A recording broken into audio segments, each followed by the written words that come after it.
as we evolve and get smarter and get older and get more experienced, we realize that we don't have anyone to keep up with and that no one really cares or compares us to someone else.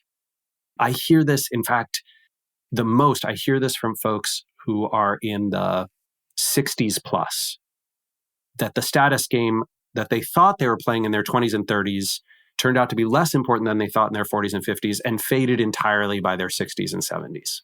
I hear that over and over. This is your time. How can we earn twice as much in half the time with joy and ease while serving the highest good? That is our guiding question here at the Free Time Cafe, your home for heart-based business. I'm your host, Jenny Blake. Join me for conversations with authors, friends, and fellow business owners as we explore ways to free your mind, time, and team to do your best work. Now, on to today's show. Welcome back, Free Timers. Jenny Blake here with someone I am so delighted to welcome to the Free Time Pod, Rand Fishkin. Rand is the co-founder and CEO of SparkToro, makers of fine audience research software. He has dedicated his professional life to helping people do better marketing through his writing, videos, speaking, and his amazing book, Lost and Founder, a painfully honest field guide to the startup world. When Rand's not working, he's usually cooking a fancy meal for the love of his life, author Geraldine DeRuiter. If you bribe him with great pasta or fancy cocktails, he'll pull back the curtain on big tech's dark secrets. Rand, welcome to the show. Thanks for having me, Jenny. Great to be here. I've been aware of you for so long. I feel like you were early to the internet, at least the internet as we know it. And I just remember following your writing, following your career, probably heard you speak from afar at South by Southwest. And then I read Lost and Founder, and I was so moved by how honest you were, as you say in the subtitle, painfully honest about your journey going through the venture capital world. And then I heard you on a podcast, Office Hours with Spencer Raskoff, talking about chill work. And that's when I thought, okay, enough is enough. I got to reach out to Rand and invite him to Free Time and just hear your thoughts. So first, thank you so much again for being here. I appreciate it so much. No, it's my pleasure. I'm thrilled to hear that Spencer's connection is what brought us together. Yeah, so I want to get to talking about chill work. But before we do that, there is a chapter title in your book that I love. And I'm wondering, you don't even have to tell the story if you remember that far back, but if it continues to be true to this day. The chapter is called, When You're in Debt to the Truth, the Interest Rate Sucks. What did you mean by that? Or how does that show up for you today, if at all? At the time that it was super relevant, it was related to the fact that my mom and I, who had started the company, my first startup, which was called Moz, made SEO software. Even before that, it did SEO consulting, and before that, web design consulting. We had racked up an enormous amount of debt, while the debt was a huge problem and was lurking over us. And eventually we were unable to make the minimum payments on that debt, which meant it skyrocketed and the interest rate balloons up.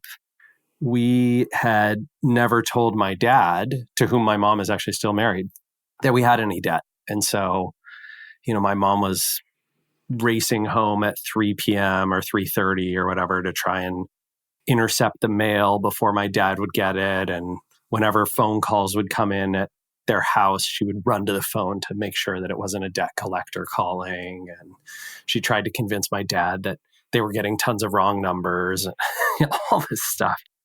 It was insane, jumping through all these hoops to try and hide something from a family member, and incredibly stressful too. Like, I don't even know how she lived at that time.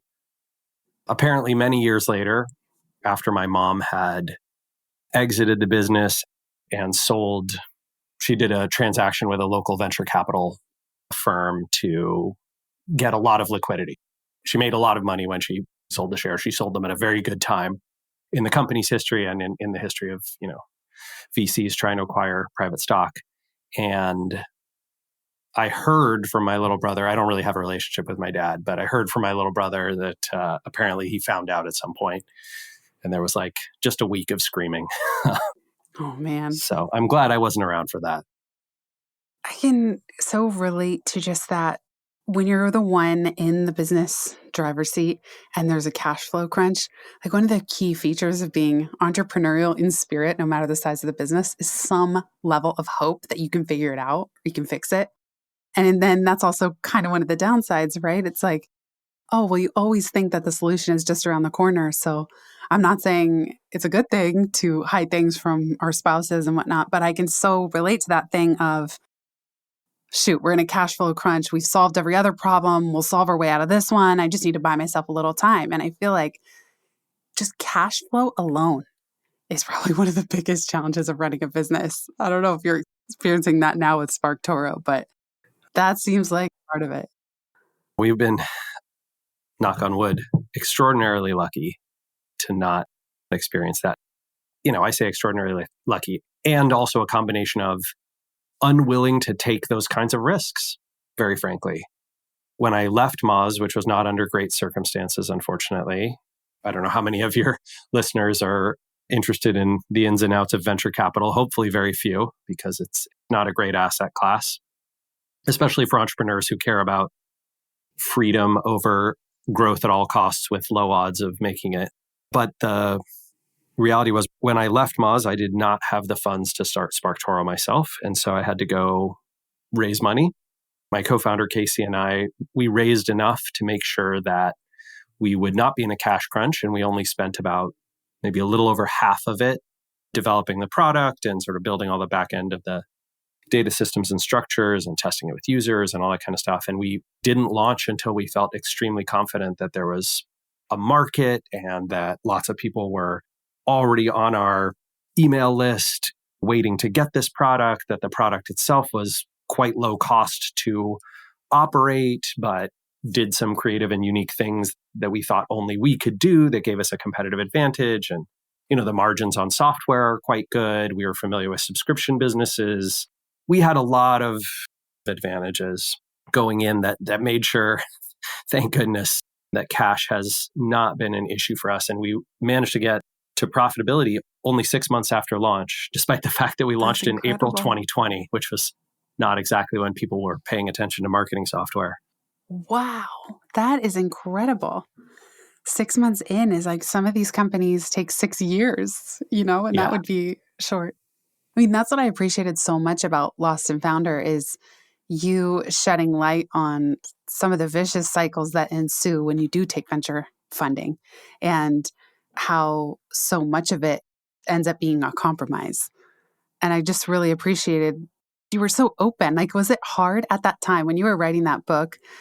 Was there part of you, I don't know, that had some voice like, oh, don't burn bridges, Rand, or don't shoot yourself in the foot. If you put all this out there, like you'll never work in this industry again, this kind of thing? I literally heard that from several VCs. Oh, gosh. Exactly that, right? They were like, you'll never raise money again. No one in this town will fund you, that kind of thing. And I think what they didn't realize this was part of my intent. Uh-huh. That was not a bridge I set on fire without the knowledge that it was going up in flames.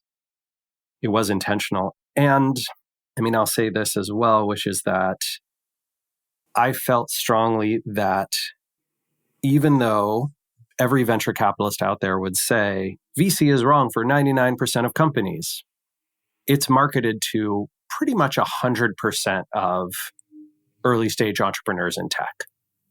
Like, it's the primary thing that we all hear is the way, maybe not the only way, but close to the only way that's talked about with any sort of respect and popularity. I thought that was BS. I thought that was wrong. And I felt very passionately that part of my job over the next, hopefully 20, 30 years of my career, fingers crossed I get to play for that long, that I could maybe make a tiny dent and get a few more people thinking about, hey, I don't have the money to start a tech software business myself, and I don't want to raise venture capital and build a business in that model and mindset. Is there anything in between?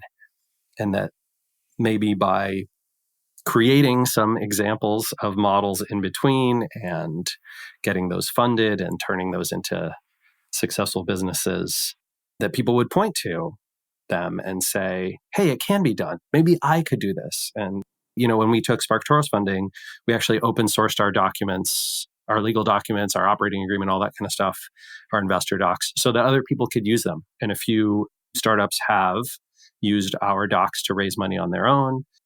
Tiny Seed, which is an investment fund out of Minneapolis, also uses SparkToro structure to raise money and invest in companies. My wife and I are small investors in that fund. And it's going to be a long journey, Jenny, but I hope we get there. Well, that's awesome that you're open sourcing everything like that. And I believe you said part of it is that there's profit sharing of some kind, that it's an LLC with distribution where people have a little skin in the game too. Yeah, that's exactly right. That's amazing. So the short version is 36 angel investors, like individuals, not funds, put between $25,000 and $100,000 each into SparkToro. We raised $1.3 million in total. And in fact, in a few days, we are about to pay back our investors. So everybody's getting their initial check back, right? So let's say you put $50,000 in just about 5 years ago, you'll get your $50,000 back this month. And then next year, 2 years from now, hopefully you'll get another check for a few thousand more dollars. And hopefully that continues for many, many years to come, with the hope that people get 2, 3, 4, 5 times their money back over the course of 10 or 15 years. And then if the business ever sells, which maybe someday it'll be acquired, you also get the proceeds from that sale. I love it. One of the things you said to Spencer that made me laugh is that you hate the term lifestyle business, and you said venture is a lifestyle too. And I have never heard anybody put it that way, because I feel like everybody derides the term lifestyle business. It's used in a sort of dismissive, offhand, judgmental way. Like, oh, well, they're just running a lifestyle business. Mm-hmm. Pat on the top of the head. Can you just expand on this a little bit? Because it's so good that what you're saying here is like, venture is a lifestyle too. And for so many people that go that route, not a great one. I mean, there's two things that infuriate me about it. One is it's used as a pejorative to demean people who prioritize things that are not making billionaires lots more money. If making billionaires, millionaires too, I mean, most venture capitalists are people with 7 to 9 figures of assets, right? So a few of them are sort of what we would call small scale millionaires. They only have a few $1 million personally in the bank. There's almost none who don't have at least a few $1 million in the bank. And then there are quite a few who are in the tens and a healthy number who are in the hundreds. And plenty of billionaires too, right? All the Sequoia guys and whatever. It's almost all dudes. I think fewer than 3% of all partners at venture capital firms in the United States are women. It's almost all white and Asian men. So there are almost no Black or Indigenous or other groups represented. The age ranges are not wide. Like it's a pretty specific group. They're almost all coastal, right? They live on the coasts. So it's this tiny little group. And they use this pejorative of lifestyle business to, yes, pat you on the head and say, oh, that's adorable. Look at you with your cute little business that's not serious and not real and won't make me any money. And therefore, they need to demean it in order to stop people who might try and build venture businesses from going after venture and choosing to do these smaller scale, healthier, more sustainable, less extractive types of businesses instead. They need all of us in that ecosystem because the venture asset class fails 95% of the time. That's what always perplexes me is I cannot imagine why we should build, right, other than pure, cold, hard profit, like that ends up in rockets being sent to outer space. Other than that, I don't understand why more business shouldn't be, quote, lifestyle business. That's why I was so compelled by the idea of chill work, because what is the point of creating a business where you're just going to burn everybody out and churn and burn, as some cultures are, or even where the founder themselves is miserable and burnt out and unhealthy and then they get sick? Like, That entire way of doing business does not make sense to me. I just feel like there's so much ego involved. And I guess some people genuinely feel connected. I'll try not to judge the entire space, but some people genuinely feel connected to an enormous mission and they feel the need to like make it as big as possible. But even still, I don't see why anybody's life should suffer in the process, life and health. And yet it does so often. Jenny, whenever I get in my own head about this kind of stuff and say like, God, these people are evil. Why are they doing this? All that kind of stuff. I try and come up with what is the strongest argument against my own. And I think the strongest argument, right, if I were a venture capitalist and I were on this call, I would say, hey, look, venture capital is wrong for almost every company. It's right for only a few. And you're right, Rand, that it's marketed to probably too many entrepreneurs. But if you're building a clean tech business, an energy business, a hardware business, a business in the pharmaceutical or medical world, the startup costs for these businesses are in the tens to hundreds of millions of dollars. There's no way to develop a new drug and get it through the FDA and all this kind of stuff and build a new kind of company and create competition in the pharma field, biotech, life sciences, medical devices, a million different things. There's no way to do that without an asset class that very closely resembles venture if it's not venture. Like you can't go to your 35 angel investors and raise your $1.3 million and do that. And they're right. They're absolutely right. You can't do it. You do want venture, right? If I were designing, a modern economy for the United States or any other country, I'd say like, okay, yep, we probably do need venture. We just don't need it in all the places that it's gotten into. And we don't need it to be treated like this sort of worshipped, Right. high status thing. We'll be right back just after this. Before we continue this conversation, I'd like to give a very special shout out to the sponsor of today's episode, Inbox Done, a company that replies to your email and manages your calendar so you can get back to what matters most. When you enroll as a client, Inbox Done assigns not one, but 2 dedicated human assistants to clone you. Now, this isn't AI we're talking about. These are 2 highly trained, highly vetted email management specialists who will custom build and operate a system to filter, reply to, and follow up on your emails with a goal of helping you reach Inbox Zero every day. Inbox Done hires native English speakers, primarily based in North America, and pay a fair wage.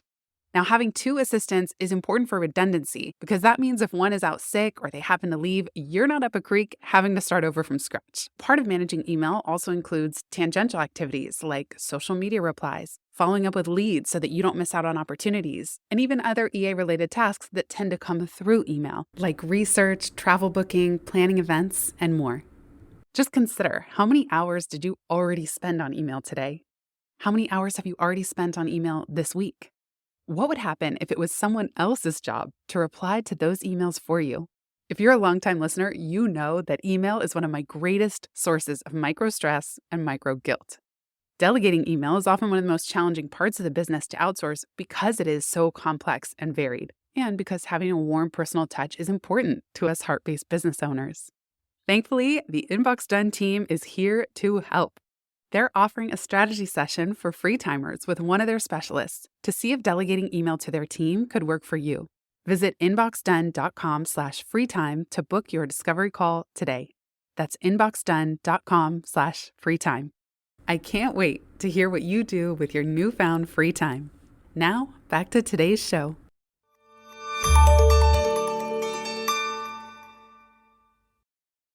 Okay, what do you think then the Steelman would be about chill work? Like, what would be the voice of them saying why chill work is a bad idea and it's not going to work? And then I want to hear your response of why this is how you're orienting your new business. This one, I struggle a little bit more with the Steelman. I hear many people across all sort of sectors of the US economy saying hard work is its own reward. And hard work is the only thing that is deserving of reward. That human beings don't sort of deserve whatever it is, love and care and a social security system, healthcare, and to be treated well. They earn that. they'll say, many of these people will say, I earned my place in society, the economy, my hometown, my status, whatever, through the hard work that I did. And nobody else should be given free handouts or treated with respect if they have not also worked hard. I think that's a value system belief, right? It's a little bit like religion. It's very hard to argue against, right? You can say, hey, you believe that. I believe the opposite of that. I believe that every human being is deserving of not just basic human rights as we understand them, but of healthcare and of the ability to support themselves and their families and the ability to have a good life and the same amount of respect, no matter the amount of money that they earn or the amount of work that they do or don't do. And that's just a belief system, right? Those are two different beliefs. They're on opposite ends of a spectrum. I think, in the United States, we'd put one on the left of our political system and one on the right. But in many other countries, it's not even a left-right for them, right? Like in Italy, for example, the left and the right sort of believe what the left believes in the US around economic care. That one is hard to steal, man. I think what is the best argument for what I've called chill work, and you've referred to here, and I'll give a brief definition, right? So chill work for us, it means essentially that we work a relatively small number of hours. We try to aim for French working hours, which is about 32 hours a week, 33 hours a week. Sometimes it's 25, sometimes it's 15, sometimes it's 40, sometimes it's 50. Like we have hard weeks too, right? Where we need to put in lots of time in order to get things done. But generally we aim for those much lower than American standards. It's certainly way lower than tech startup standards. And we try to say no to almost everything and do only the things we believe are most important for the business. We also try and prioritize our personal lives, happiness, fulfillment, whatever, eating well, exercising, taking care of our bodies, taking care of our loved ones, having lots of bandwidth to go on vacation or to take care of a sick relative or to prioritize other things in life ahead of the business. And basically our view is that when it comes to the business, we can be very patient, right? If it takes us 3 years to reach $3 million in revenue instead of 2 years, oh no. Right. What's the big deal, right? Yes. We picked a sector where we're not getting chased by competition, where it's not a cutthroat field. There's a lot of open space. We can do lots of unique things. And because of all these structural support systems, we are able to build a company around chill work. And we want to try and model that for others because we fundamentally believe that you do your best work when you are well rested and feeling psychologically safe and you are emotionally taken care of and financially taken care of, and you don't have lots of other stresses. And by making great decisions, you can get a lot more done and move the needle on the business far better than if you are stressed and burnt out and working 50, 60 hours a week plus and underpaid. In those situations, you will do poor quality work. Even if you do high quality work, you'll make worse decisions, and that will cause the work that you need to do to be more than what it would be otherwise. And so this is the idea of chill work. Well, I'm so with you because I feel like we also just assume that there is a correlation between, I call it capital H hard work, and if you put in this brute force number of hours, somehow everyone's better off. That's not true at all. You might not earn more money. Like you said, we all know what it's like not to get a good night's sleep. Even worse if you have 3 bad nights in a row or 3 bad months in a row if you have a newborn at home or something. Oh. I'm a shell of myself when I'm not getting good sleep. There's nothing good happening, no good decisions, no good work is happening, no strategic thinking. And so it's not even necessarily true that working in a way that feels so hard yields results. But one thing that I've been observing, and I'm curious to hear your take on this, is that my values are really aligned with yours with free time. And I say how we bake is as important as what we make. That the way we make things and products, it's kind of infused in the DNA of the output and even the potential success or failure of something. I do think that it's easier to really feel good about these values when things in the business are going well. And it's much harder when they're not. Like a business will go through inevitable dips, ebbs and flows. And I find that when my business is going through a dip, that's when my little gremlins come in. Well, are you sure this way of working can work? And even sometimes that voice gets personified by people in my actual life saying, well, it's obvious you just don't want to work very hard. No wonder your business isn't going well right now or is having this or that challenge. And you even said in Lost and Founder, you said, if you're not willing to sacrifice and to make money costing and painful decisions that bias to your values, don't bother having them.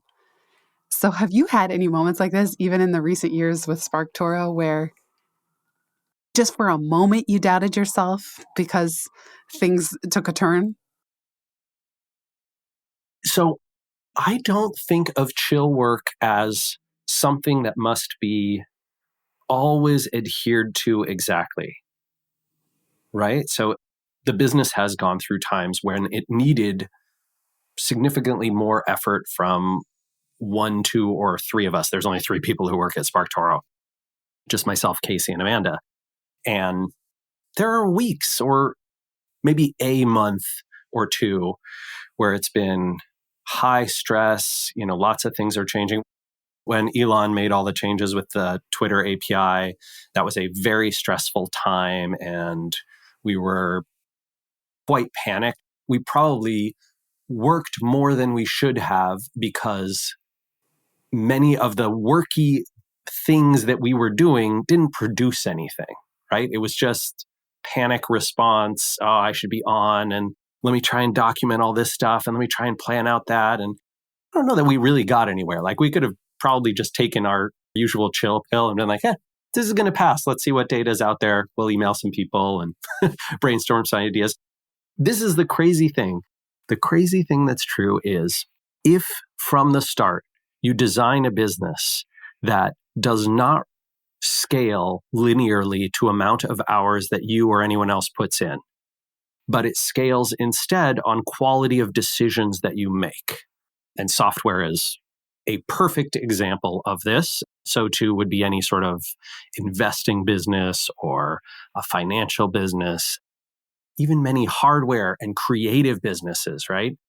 The design of the business itself and what you choose to build and not build, prioritize and not prioritize, those things are going to have far more of an impact on the probability of success than amount of hours you can put in, right? We're just not in the 19th and 18th century where it's, well, you can push your body to keep whatever, that pickaxe hitting against the rock until you hopefully find some gold in them hills. Funny. That's just not our world. And so my values haven't been challenged too much on this. That's awesome. I hear what you're saying, Jenny, and I agree with you. I have those gremlins too. They keep me up at night sometimes when the business isn't going well. They stress me out. But even in those moments, I try and remember that the best thing I can do is take good care of myself and have a positive, healthy, fulfilling, well-rounded life, get lots of good sleep. And your mind is an incredible organ. It will work for you in the background. You know how you always have those great ideas in the shower? This is what people always talk about. So when neurologists study this, they can prove that essentially when you are faced with big intellectual challenges or big problems that your brain is mulling over or ideas around work or creative stuff, whatever, your brain will work in the background.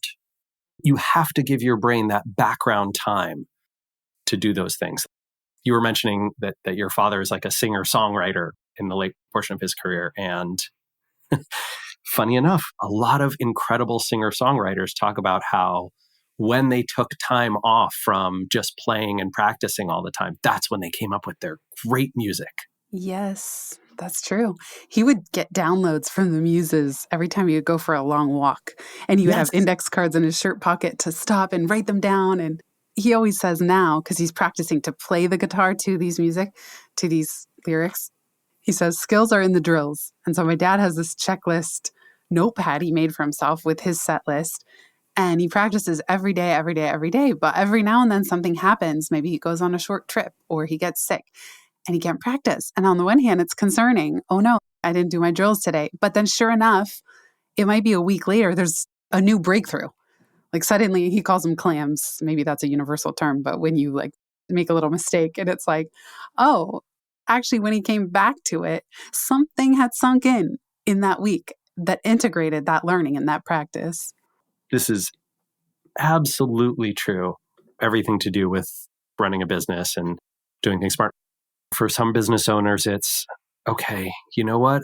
I have been putting this off for too long, and I really do need to make this smart hire that's going to help me take care of this problem space in our business that I don't really understand. Or the opposite of that. Gosh, you know what? I've got someone on the team who's really dragging down everyone else. And so even though their work might be good, I got to let them go. It's hard. It's going to suck, but it's the right thing to do. And everyone else on the team is going to do so much better when this person's gone. And sometimes it's, you know what? We need to stop focusing on this new product line and go back to the basics. Or alternatively, okay, I can see how in the future, people will not be buying the same thing that we're doing today. And we've got to make this transformation, even though it's going to be a little painful and hard, sooner rather than later. And those decisions, when you make them, how you make them, with whom you make them, about what you make them, those are going to drive the business so much more than, oh man, I stayed up until 2 a.m. last night writing emails. Come on.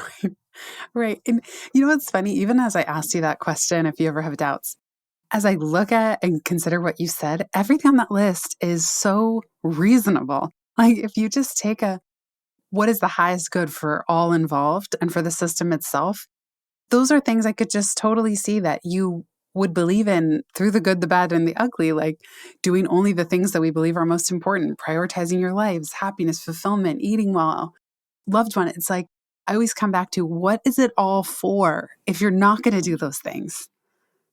You never meet and you never hear stories of people who at the end of their life are like, yeah, I made a few $1 million, but I really should have made more. It's just not that. Right. That's not what anybody cares about, really, right? The money thing it's two things. For people who are already quite wealthy, it is a way to stay busy and a way to keep up their habits. And in some cases, a way to have fun too, right? Like some people just get a lot of joy out of the process of building a successful business, a financially successful business. And then for some people, it's an ego and a comparison game. Like, I can't stand that Elon Musk is richer than me. I have to find a way to be richer than him. And, the fortune rankings are all that matter. And you can literally hear this kind of stuff, right, from people in those echelons of wealth who everything else in their life is so easy that they have to create the challenge for themselves of not just being incredibly successful and able to do and fund anything they want, but also richer than somebody else. Right. Oh gosh, I know. Those status games, like everybody says we're all playing status games. It's just a matter of which ones, but I don't think that's true at all. Tell me more, because I just heard from my friend Paul Millard, and he said if he's playing any status game, he wants it to be generosity. That's what he wants status in. And I loved that take. I love that too. But I think that many, many people, many human beings, and I'm going to say, this is a broad generalization, but I'm going to say many women and non-binary folks, like people who are not men, are not playing status games. It's not a game and it's not about status, right? Their lives, as we evolve and get smarter and get older and get more experienced, we realize that we don't have anyone to keep up with and that no one really cares or compares us to someone else. I hear this, in fact, I hear this from folks who are in the 60s plus, that the status game that they thought they were playing in their 20s and 30s turned out to be less important than they thought in their 40s and 50s and faded entirely by their 60s and 70s. I hear that over and over. I do find that fascinating that every decade, if you ask the people who've been through that decade, you just hear increasingly, oh, well, in my 30s, I got so much better at saying no. In my 40s, I stopped giving a shit what anybody thinks about me. I just love hearing. You could just see people with every decade. it's more shedding layers of societal garbage, that they no longer need. But it's so wild to me that it's like we all have to go on our own journey through it. Someone else can't just tell you, you got to experience it. And here's the strange part is that this is a pretty uniquely American phenomenon. I mean, I will say it's spread to other countries, Western countries especially, and it has spread to parts of Asia as well. But it's a unique cultural thing to believe that this status game is the way everyone is. If you travel a lot, if you meet people from many other places, many other walks of life, even here in the United States, you will quickly see that the folks who paint your house or the folks who are, teaching your kids at school or the folks who are working at the airport, they're not playing status games. That's not it. It's just us wacky entrepreneurs who over the course of the last couple centuries have developed this insane subculture and then try to spread it and try to convince ourselves that we're not insane. It's normal. Everyone's like this, right? It's not me. There's a moment I'd love to ask you about that you describe in Lost and Founder, and it's the moment of turning down an offer to buy your business that was for a lot of money, and then later, you would have loved to sell for that amount. Okay. You tell the story in the book, but I'm wondering now, with the gift of hindsight, knowing what you know now, do you look back on that time and think, I know exactly why it went down like that? Because I could just imagine in the moment you go, I could have retired. Not that you, Rand, would ever stop working, because it's so clear how passionate and you love what you do. But I'm just curious, with the gift of hindsight, where you are right now, how you look back on kind of why that was your path or meant to be. Ooh. So I don't believe in meant to be. Okay, good. Love it. And that's despite the fact that I'm for sure dyed-in-the-wool romantic in a million ways. I just don't think there's fate. I don't think there's only one person for everyone, even though I've been with my wife for 20 plus years and I think we have an amazing relationship. I plan to be with her forever. But that doesn't mean that I think there's only one outcome or those kinds of things. I still regret that decision not to sell the company. And if I could go back in time and do it over again, I would have changed that decision. I would have sold it. I think in retrospect, it would have worked out even better, massively better than I thought it would have at the time. And it would have saved a lot of pain and heartache as well. The only thing I'm grateful for about it is that I can see a universe in which we sell Moz. It was my decision to sell it or not, but obviously more than just one person built that business. So we sell the company and I don't know, I become one of these venture worshiping business bros, right? I'm like, oh, this asset class is great. Everything always works out. It's so wonderful. Right. Look at, we sold to another venture-backed business and then that business went public. It was HubSpot. And the IPO made us another small fortune and we got paid all along the way. And this is great. Everyone should do it, right? You would have written such a different book. Yeah. Exactly. So the best thing to come out of that poor decision, poor personal and professional financial decision is the humility and insights and alternative view that kind of in Lost and Founder and that sits in my brain now, right? Because 95 out of 100 venture invested businesses do not return their minimum capital requirements and are basically failures. Not every single one of them goes entirely bankrupt and formally declares bankruptcy, but any venture investment that doesn't return sort of 3x minimum to its investors is nobody's having a good time. It's not going great. Being able to see that firsthand and describe that experience and talk about it openly, which so few people who've been through it are willing to do because they want to get back on the venture train and they want to be able to raise again. They want to preserve their relationships. And also, I think a lot of people want to preserve their impression of themselves as not being the point of failure, right? But I know that I was Moz's point of failure. I know that it was my poor decisions, not just around the sale, but other things much later in the business too. My decisions that caused it to be a mediocre outcome for its investors and a pretty crappy outcome for its employees. We'll be right back just after this.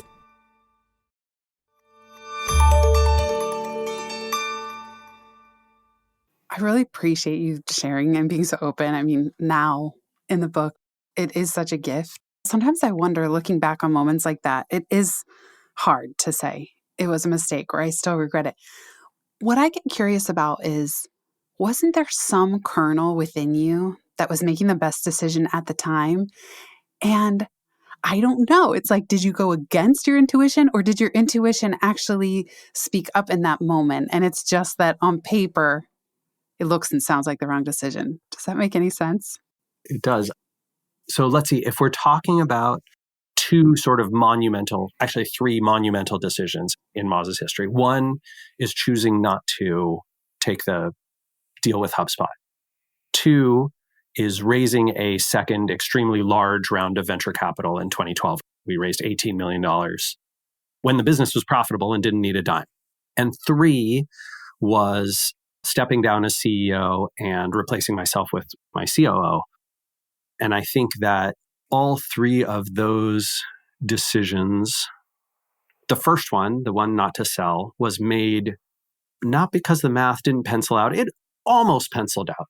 It was a reasonable deal on paper. And if we believed that HubSpot was going to have a successful onward journey, which obviously it turned into one of the most successful SaaS businesses on the planet, then it would have been an extraordinary deal.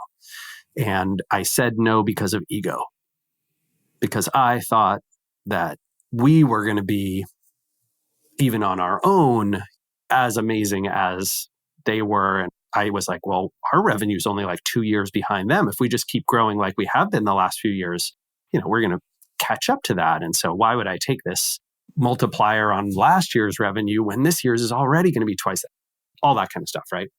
And the decision to raise that second round of venture capital, that was ego driven again, right? I felt like a fraud. I felt like I wasn't playing with the big kids. I wanted a big name investor on our list of funders. I wanted what looked like the path to IPO, right? Like, oh, well, the path to IPO is always you get like one of the big name firms behind you and you raise a lot of capital and then you deploy that capital to get growth even faster. And of course, we raised that money and then growth slowed down, which no surprise because a business that's been profitable and operating very intelligently, that's suddenly like, okay, how do we quickly spend $18 million? Hire all the people, do all the things.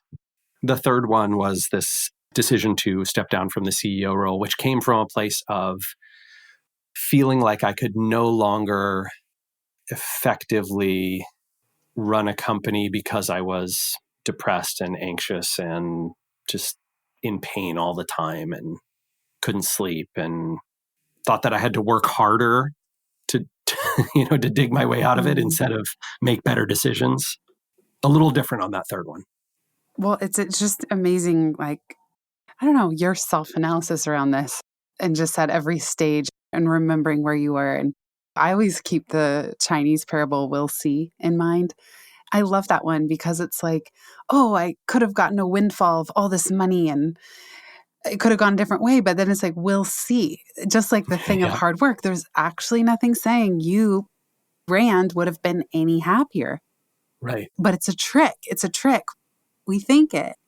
It almost reminds me of what you hear guys like Jim Carrey saying, I wish everyone could get everything they wanted so they would realize it's not it. And you had a very painful path along that road. And it's like the Rand I saw join the call today. It's like you're glowing and you look happy. And I don't want to put words into your mouth, but we just have no clue what the other Rand, what that sliding doors path would have been. Just with more dollar signs in the bank, and of course you'd want to do good things with it, but there's no guarantee that anything turns out any better than now. That's absolutely true. There's a million things that I'm just so grateful for. One of the biggest and best things for sure, Jenny, is that the day I left Moz, that was a terrible and dark day. There's actually a photo that my assistant took, Nikki, took of me with a box of all my stuff. And I'm walking down the stairs at the Moz offices, and I'm younger than I am now. This is 5 years ago, but I look ruined, like just destroyed. That night I went home and wrote a blog post that I put up on my new company's website, because I started SparkToro 6 hours after I left Moz. And the blog post was called My Last Day at Moz, My First Day at SparkToro. And the next morning, and the mornings for the next 2 weeks after that, I woke up to just thousands, beyond thousands, so many messages.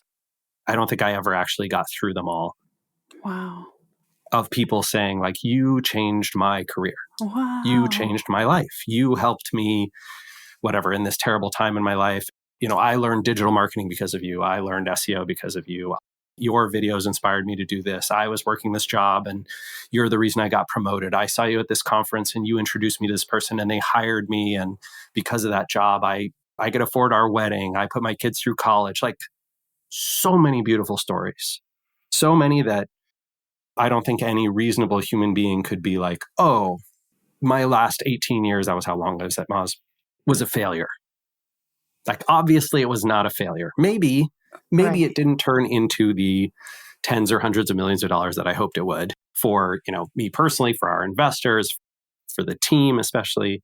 But hey, I mean, maybe there's something more important than money out there. Right. And now you're such a voice for that. I mean, that is the one thing of going through the ringer on something that if you're willing to share openly and honestly, as you have been, I do think there's something so healing about being able to share it and say the truth and the truth of your experience, and then how many more people that helps as a result. And it's not Yeah. that we would wish for you to go through that or to have regrets about it. And yet it is so inspiring and reassuring to the rest of us. So I really thank you.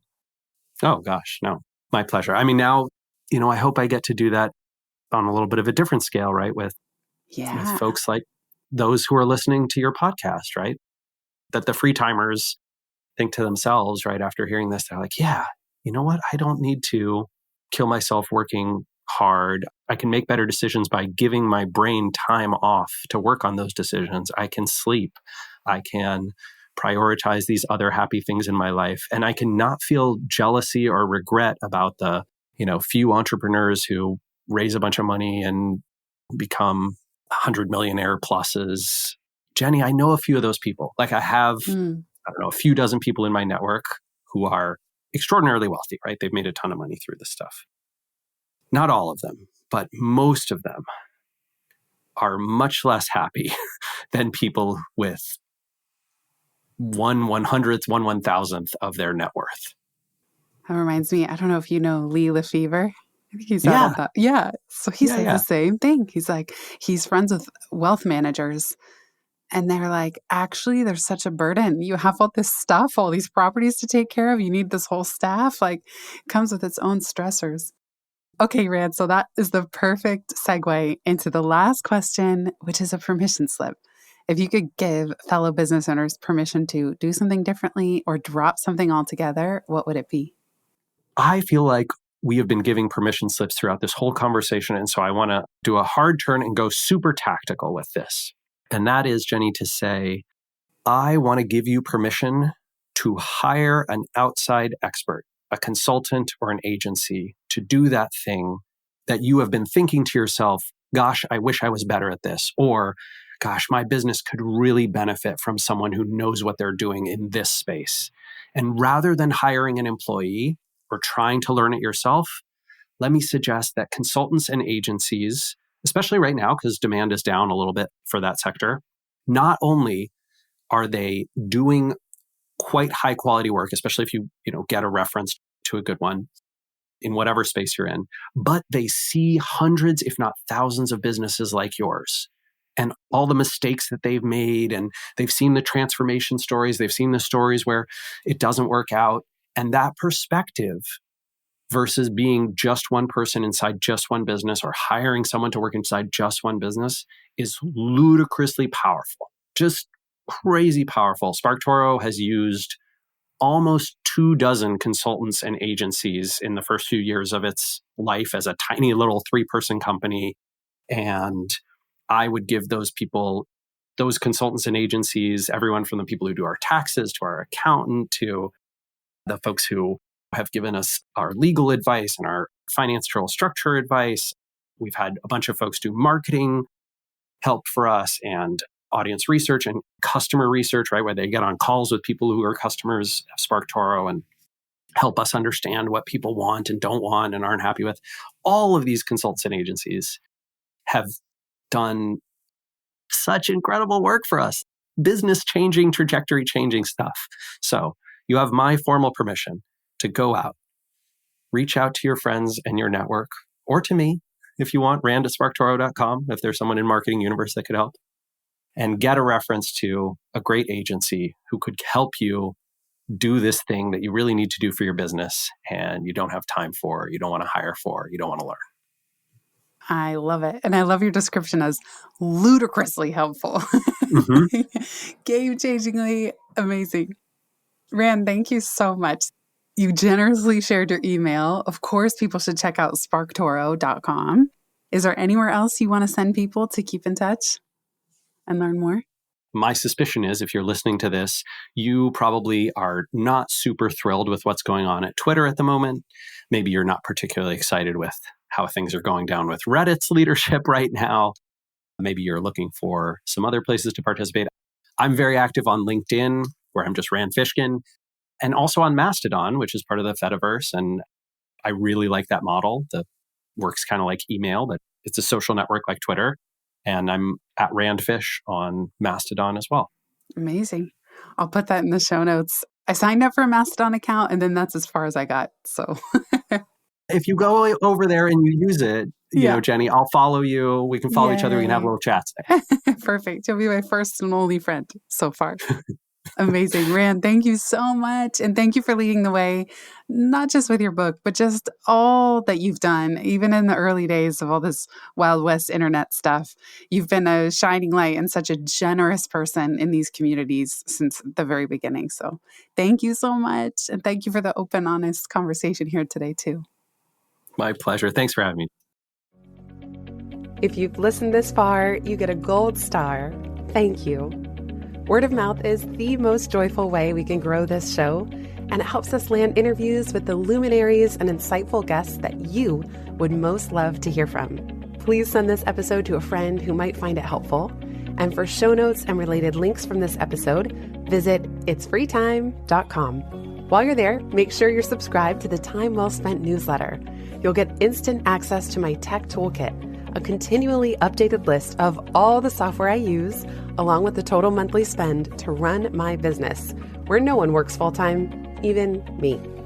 Visit itsfreetime.com/join. Remember, you are running the show. It's time for radical reimagining, and everything is up for grabs.